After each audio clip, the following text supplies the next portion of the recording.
It was 1996, a year of soaring optimism, of dial-up tones that heralded the dawn of a new digital age. But for a cohort of 7 young adventurers, all students from the University of the West, the summer of '96 would become an indelible scar on the soul of the country, a mystery etched into the granite peaks of the Sierra Nevada. They were a vision of youthful vigor. 4 men and 3 women equipped with the latest nylon backpacks and a shared passion for the untamed wilderness. They had planned a 2-week trek through a rarely traveled section of the John Muir Trail, a loop that promised breathtaking vistas and a profound sense of isolation. They were due back on August 15th. They did not return. The silence was the first sign of the coming tragedy. Initially, the families felt only a manageable anxiety. The Sierras are vast, the park rangers assured them. Lost hikers often get turned around. They run low on food. They emerge a few days late, dusty but alive. Yet, as the calendar page flipped and the soft summer days gave way to the crisp chill of early autumn, the official search began. This was not a casual hike gone wrong.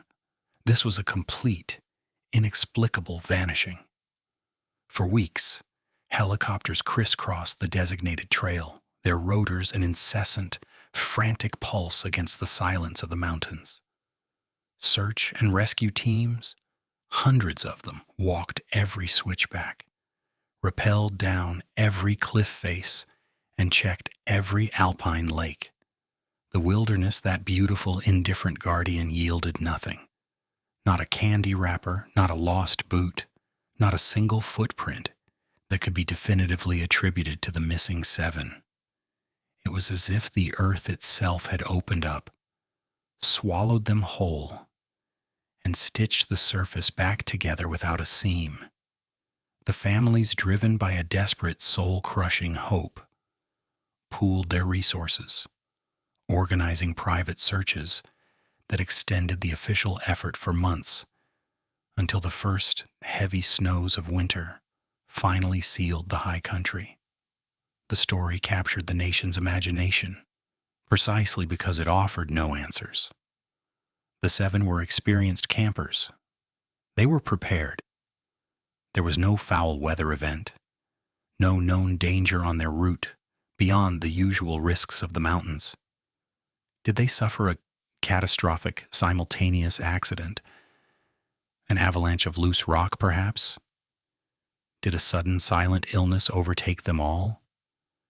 The investigation became a file marked by absence, the absence of a distress call, the absence of human remains, the absence of a struggle. This lack of evidence was in itself the central, most maddening piece of the puzzle. The lead investigator, Detective Sergeant Elias Thorne, a man whose career had been built on finding what others had lost, was consumed by the case. He retired shortly after the first anniversary, the failure of the Sierra 7 his only professional stain. He would spend the next decade poring over maps in his den, tracing the ghost steps of the vanished, always returning to the same unsettling conclusion. They didn't just get lost. Something had happened. The lack of scattered gear suggested they had remained together, in control, right up until the final, shocking moment. The years bled into one another. The case grew cold, hardening into myth. The wilderness was blamed, its cruel, indifferent beauty masking a profound elemental danger. The area of the planned trek became a place of somber pilgrimage for the families, and a macabre fascination for the true crime faithful. 17 years passed, a length of time sufficient to extinguish all hope, transforming the tragedy from a police investigation into a historical footnote. But the Sierras, as vast and cold as they are not silent forever.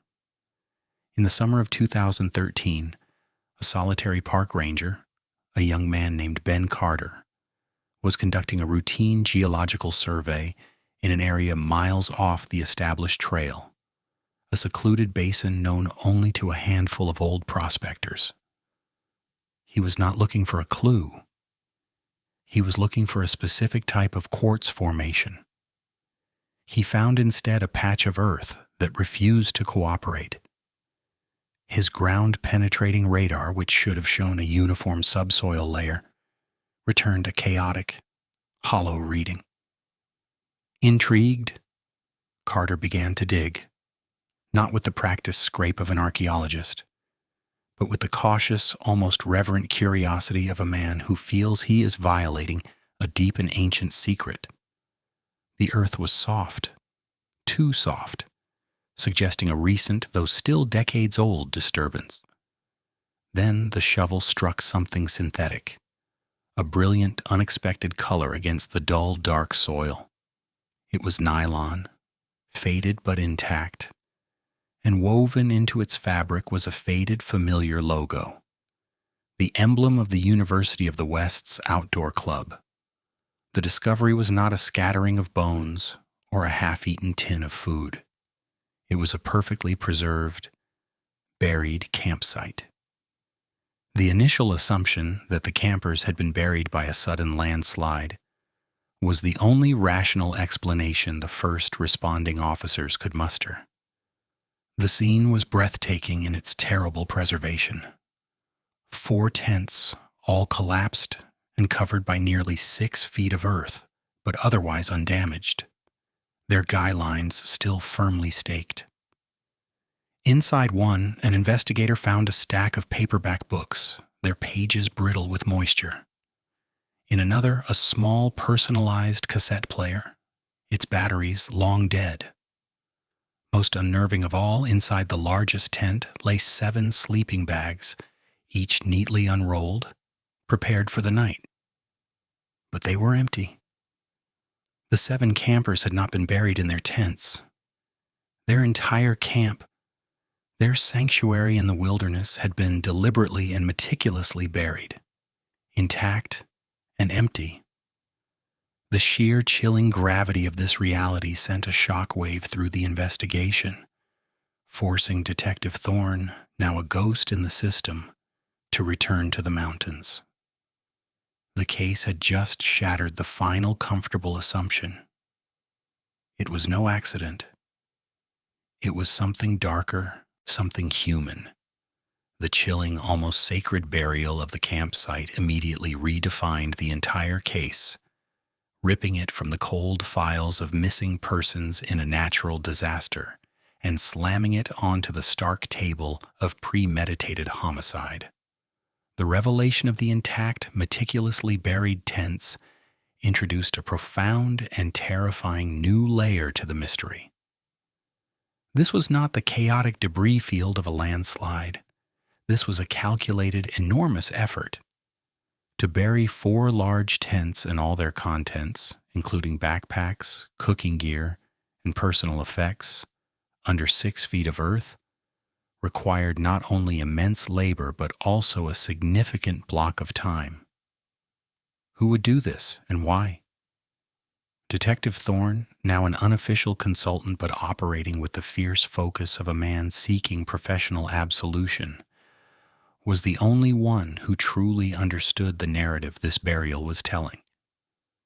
It spoke of control, of a deliberate attempt not just to hide bodies, but to erase the very existence of a camp.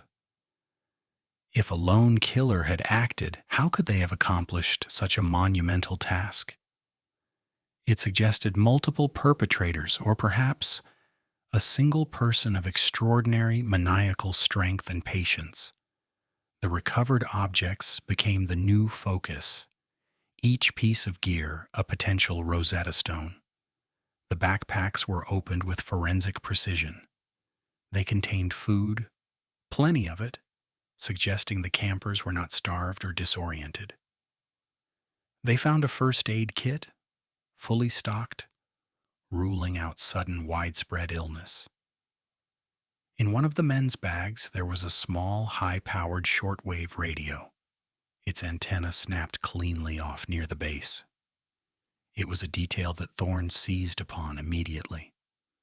The break was not the result of a fall or a struggle. It was a sheared break, consistent with a sharp, forceful cut. Had someone deliberately severed their last link to the outside world? It was a silent admission of hostile intent. The emotional weight of the evidence was crushing. Scattered across the floor of the main tent, beneath a layer of compressed soil, were several small, intimate items. A silver pendant engraved with the initial S, a well-worn leather-bound journal, and a single rusted arrowhead. The journal belonged to Sarah, one of the 3 missing women. Its final entry, dated 2 days after their expected return to civilization, was surprisingly mundane, discussing a planned change in their route to visit a high-elevation lake they'd heard about. There was no mention of fear, no hint of a threat. The shift in tone from the penultimate entry to the final one was minimal, a chilling portrait of a terrifying normalcy. The pendant belonging to Simon, one of the men, was a unique, custom-made piece, a simple teardrop shape.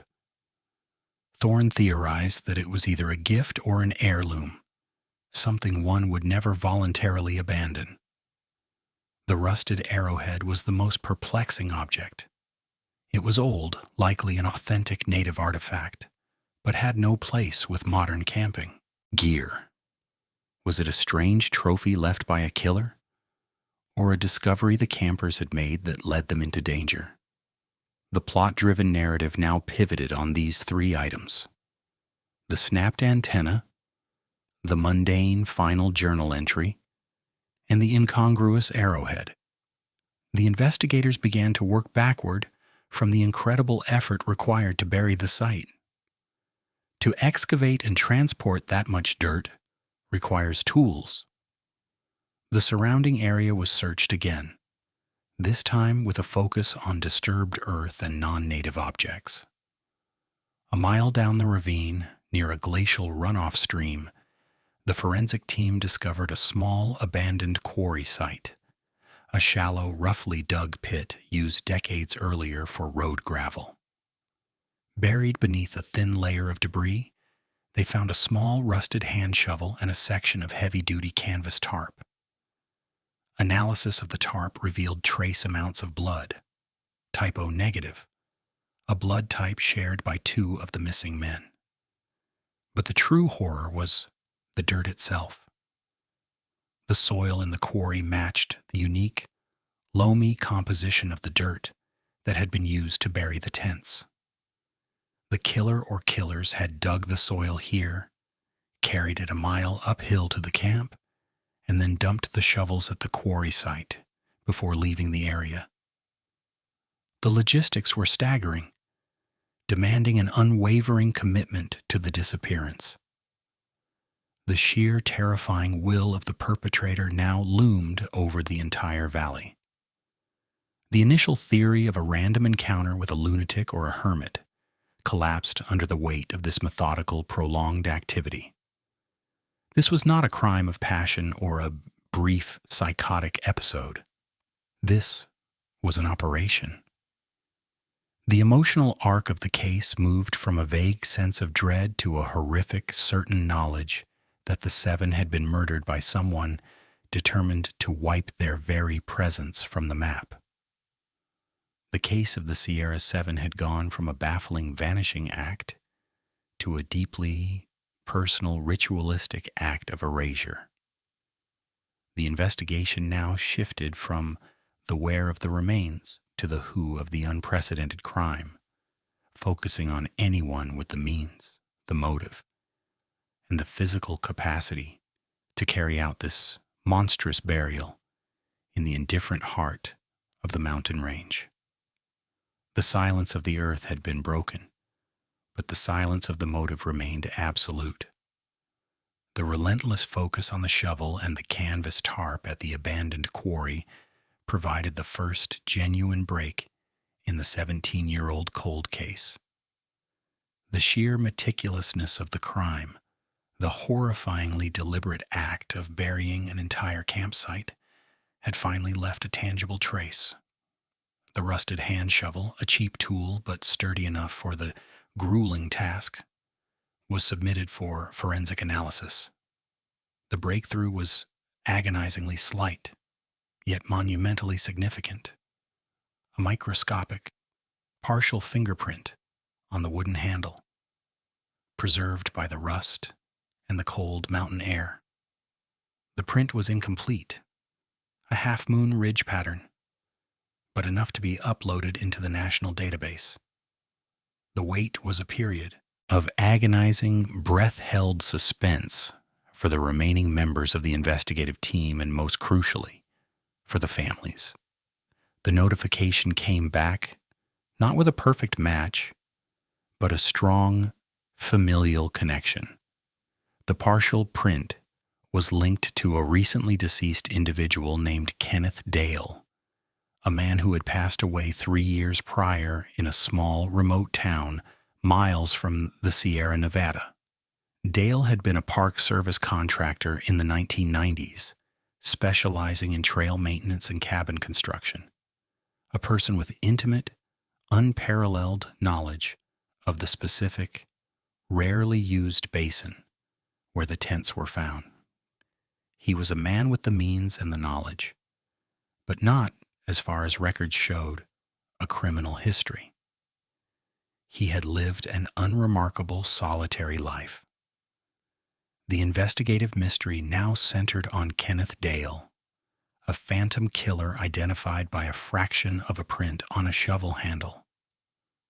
The narrative structure, which had followed the initial search and the dramatic discovery, now tightened its focus to a single unsettling figure. Was this the lone perpetrator? The immense labor involved in the burial argued against it. But the new evidence demanded a deeper look into his history. Thorne, driven by the belief that the crime must be larger than one man, shifted the inquiry to Dale's associates. The team discovered that Dale, during his contract work in the summer of 1996, had been paired with a co-worker, a man named Robert Jenkins. Jenkins had also been a long-time, low-profile resident of the area, known to be intensely private and prone to long, unexplained absences. Crucially, Jenkins was still alive and lived in a dilapidated cabin on the outskirts of the national forest, supporting himself with odd jobs and a veteran's pension. This was the dark line of inquiry, a potential partnership. Two men who knew the wilderness as intimately as their own hands, and who possessed the physical capacity for the gruesome, sustained labor of the burial. The plot now began to accelerate towards a confrontation. The investigation became an operation, a quiet, focused surveillance of Robert Jenkins' cabin. The emotional arc was one of palpable tension. The long-dormant dread of the past 17 years, suddenly crystallizing into an immediate, physical threat. Jenkins' movements were tracked for a week. He was a creature of habit, moving with the quiet, non-committal air of a man accustomed to being alone. On a cold, late autumn morning, as Jenkins left his cabin for a planned trip into town, a multi-agency task force moved in, executing a meticulously planned search warrant. The cabin was a study in Spartan utility, but the search of the surrounding property yielded immediate, chilling results. Buried beneath a woodpile, wrapped in a section of identical canvas to the tarp found near the quarry, were several items. The 7 students' ID cards, a set of keys, and the missing antenna from the shortwave radio, its cut end matching the clean shear found on the base unit. This was the final devastating confirmation. The evidence was irrefutable. But the most significant find was not related to the camper's gear. Inside a locked, fireproof metal box in Jenkins' shed, They found a collection of old, faded photographs. They were pictures of a young woman taken in the early 1990s, all showing her smiling, carefree, clearly in love, and wearing the distinctive silver teardrop pendant engraved with the letter S, the same pendant found buried in the tent. The woman in the photos, the team quickly established, was not one of the missing campers. She was Dale's younger sister Sally, who had vanished while hiking in the same general area 4 years prior to the Sierra 7 disappearance. Her case had been ruled a probable, solitary accident. The new, darker line of inquiry had been fully revealed. The murder of the 7 campers in 1996 was not the beginning of the tragedy, but a horrific act of displaced, calculated revenge. A gruesome, prolonged cover-up for an entirely different, earlier crime committed by the very man whose print was on the shovel. This was not a simple, true crime story. It was a complex narrative of loss, madness, and a secondary, devastating tragedy designed to bury the original sin. Robert Jenkins, brought in for questioning, was now the key to unlocking the full, terrifying story, the last living witness to a 19-year saga of death and deceit in the mountains. The interrogation of Robert Jenkins, the last living link to the horrifying mystery of the buried camp, became the crucible for the entire investigation. Brought in under the weight of the evidence, the ID cards, the keys, the matching antenna, and the deeply personal photographs of Sally Dale, Jenkins initially maintained a mask of quiet, detached bewilderment. He was a man who had successfully hidden in plain sight for 2 decades, and the emotional walls he had built were formidable. The investigators, however, understood the psychology of the situation. Jenkins was cornered, and the deliberate nature of the burial suggested a story that someone, somewhere, desperately wanted to tell. The strategy was not to prove his involvement, the evidence already did that, but to shatter his narrative of innocence, focusing on the powerful dark force that drove the 2 men, Sally Dale. The breakthrough came when Detective Thorne, in a moment of inspired psychological warfare, placed the photograph of Sally, wearing the silver pendant, on the table.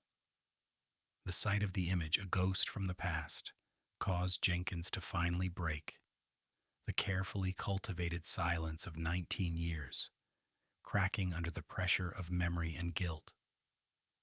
His confession, delivered in a flat, monotone voice, was not a plea for mercy, but a stark, clinical account of the events.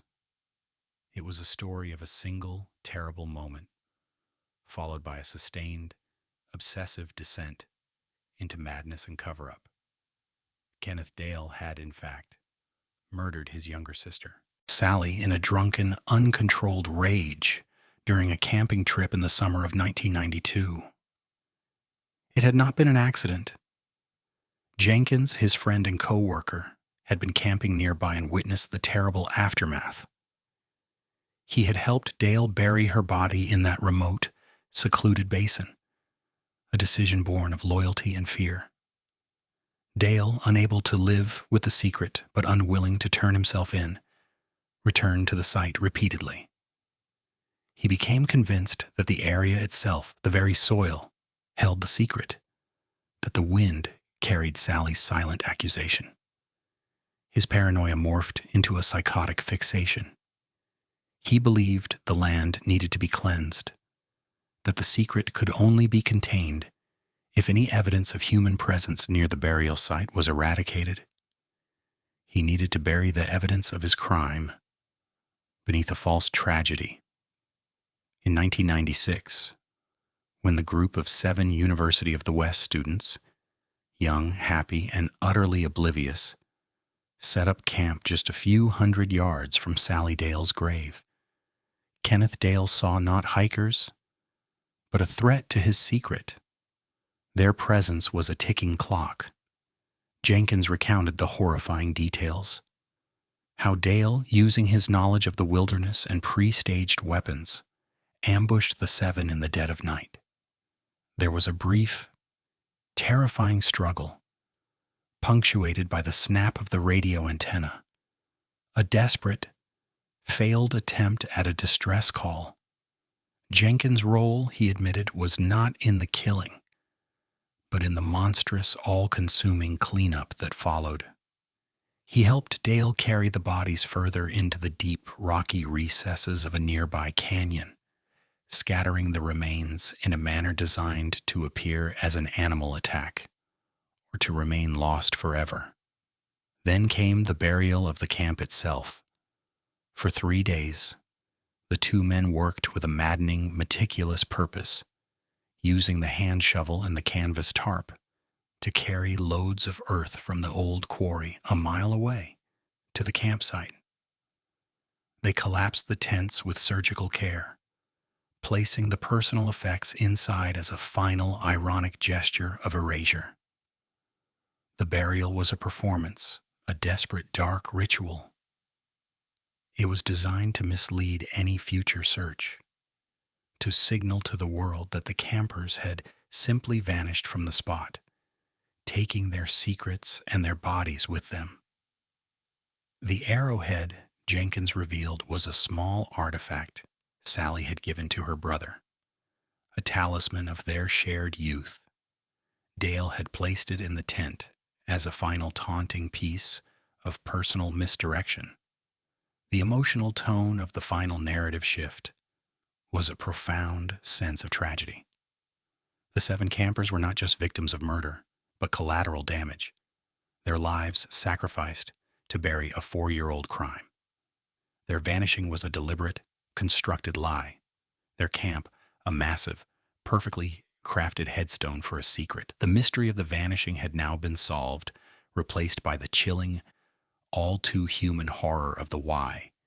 The discovery of their intact, empty tents was not an answer, but the final, shocking clue in a complex, multi-layered story of familial trauma, psychotic delusion, and the silent, terrifying complicity of the wilderness.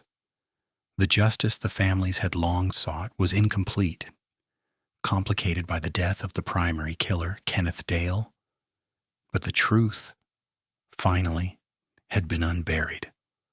The confession of Robert Jenkins provided the procedural closure the Sierra 7 case desperately needed, yet it opened an abyss of ethical and emotional turmoil that would forever haunt the surviving investigators and, most painfully, the victims' families.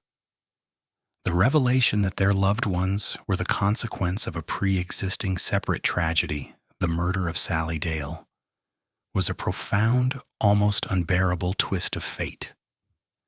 It stripped the crime of any random chance, making it feel like a calculated sacrificial act in a madman's private war against the wilderness.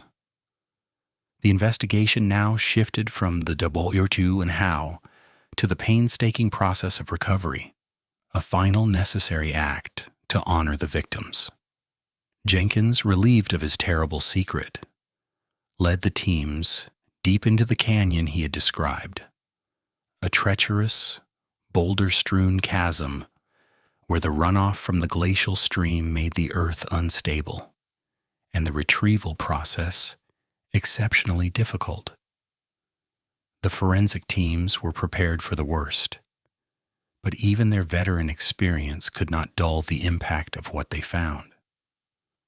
The remains of the 7, scattered and partially concealed, confirmed the brutal, unsparing nature of the attack. They had been killed, not for who they were, but for where they stood. The analysis of the remains, though limited due to the long exposure to the elements, provided a new, final narrative of the victim's last moments, confirming the struggle and the catastrophic injuries Jenkins had described. The silence of the mountains was now filled with the echo of violence. The emotional weight of this period was immense, a profound sense of closure mixed with a raw, agonizing sorrow. Detective Thorne, whose life had been consumed by the failure to solve the initial vanishing, found a bitter, incomplete peace. He had found the bodies, but the primary perpetrator, Kenneth Dale, had escaped worldly justice through his natural death. Jenkins, the accomplice and witness, was charged with 7 counts of accessory to murder and 1 count of accessory to murder for Sally Dale's death. His trial would become a national spectacle, less a contest of evidence than a psychological examination of fear, loyalty, and the long, silent corrosion of a shared dark secret. The case of the Sierra Seven was now studied not just for its forensic details, but for the chilling psychological profile of a killer whose cover-up was more elaborate, more calculated, and ultimately more damning than the initial murders. The meticulous act of burying the camp, designed to lead investigators into a dead end, had ironically become the single piece of evidence that 17 years later brought the truth to light. Had the killers simply abandoned the camp, the official conclusion of a natural vanishing would have held firm. The deliberate, obsessive erasure of the camp was the action that defied all logic, that cried out for a human hand and a profound motivation. The common device of contrasting the vastness of the wilderness with the claustrophobia of the burial site now played out in the courtroom, where the defense attempted to paint Jenkins as a victim of his friend's madness, forced into a nightmarish act of subservience. The prosecution, however, focused on the sheer 3-day commitment to the cover-up, the unwavering will to bury the truth. The verdict was a declaration that one cannot simply bury a crime and expect the earth to keep the secret. Jenkins was convicted on all counts, sentenced to a lengthy prison term, a quiet end for a man who had lived in the shadow of 2 terrible murders for nearly 2 decades. The Sierra Seven, their names now inextricably linked to the mountains, were finally given their resting places, a final solemn tribute that marked the end of the public narrative. But for the families, the true horror lay in the perpetual, agonizing question: why? The youthful joy captured in their last photographs, the easy camaraderie of their final trek, stood in stark, unforgiving contrast to the cold, senseless horror of their fate.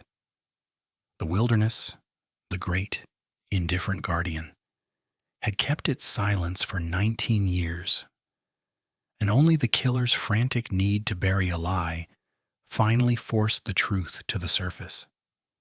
The case remains a terrifying testament to how easily life can be erased, and how a terrible secret, once buried, can breed an even greater tragedy.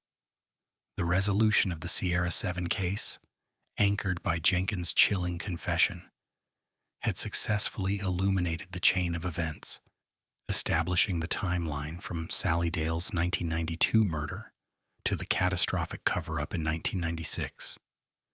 Yet, within the details of the narrative, a final, crucial element of the investigation remained unresolved, a ghost note in the symphony of tragedy. The motive that drove Kenneth Dale to turn his sister's burial site into a killing field. Jenkins' testimony painted a picture of Dale as a man consumed by paranoia, his initial crime metastasizing into a psychotic delusion that the very existence of the campers near the grave would reveal his secret. But the sheer scale of the operation, the back-breaking, hours-long labor of carrying the earth uphill, suggested something beyond simple reactive panic.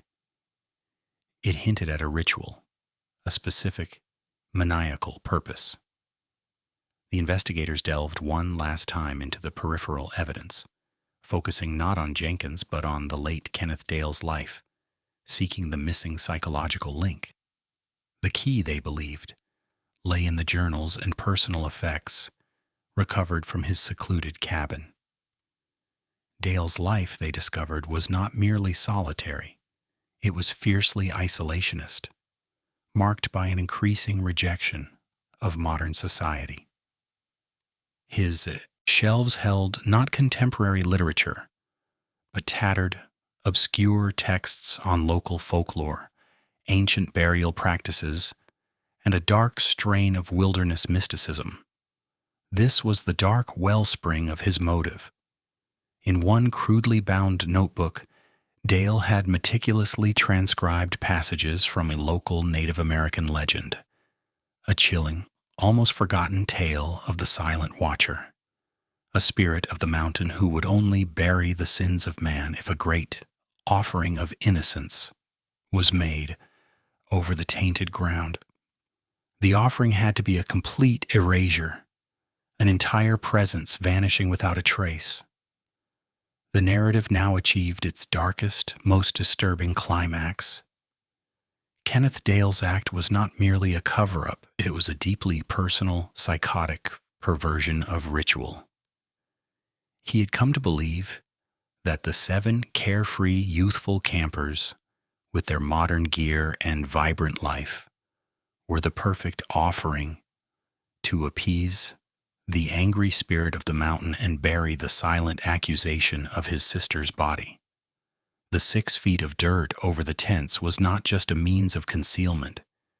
It was a sacred final layer of purification, a perverse act of propitiation. The burial was the crime's true purpose.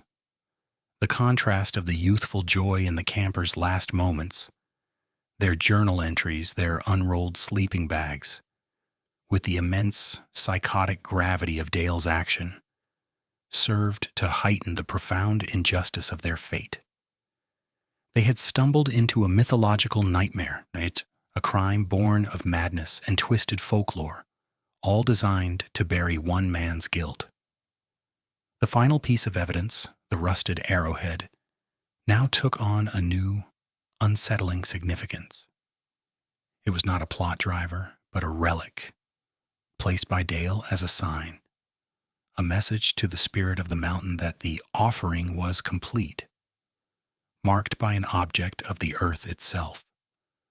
The case had transitioned from a modern police investigation to a dark, historical narrative of a man attempting to literally rewrite the history of a crime through a sacrificial act.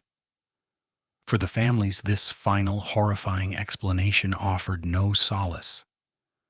To know that the crime was so senseless, so rooted in a personal delusion, provided a terrifying form of closure.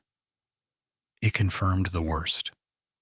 Their children were murdered not by a rational human, but by a monster whose pathology was as deep and cold as the mountain itself. The narrative arc, moving from initial mystery to horrific certainty, was complete. The earth of the Sierra Nevada, vast and silent, had finally surrendered its secrets. A 19-year saga of deception, tragedy, and the terrifying, lonely power of a guilty conscience. The story of the Sierra Seven became a permanent, somber warning. The deepest secrets are often buried not by chance, but by a maniacal, deliberate will to erase.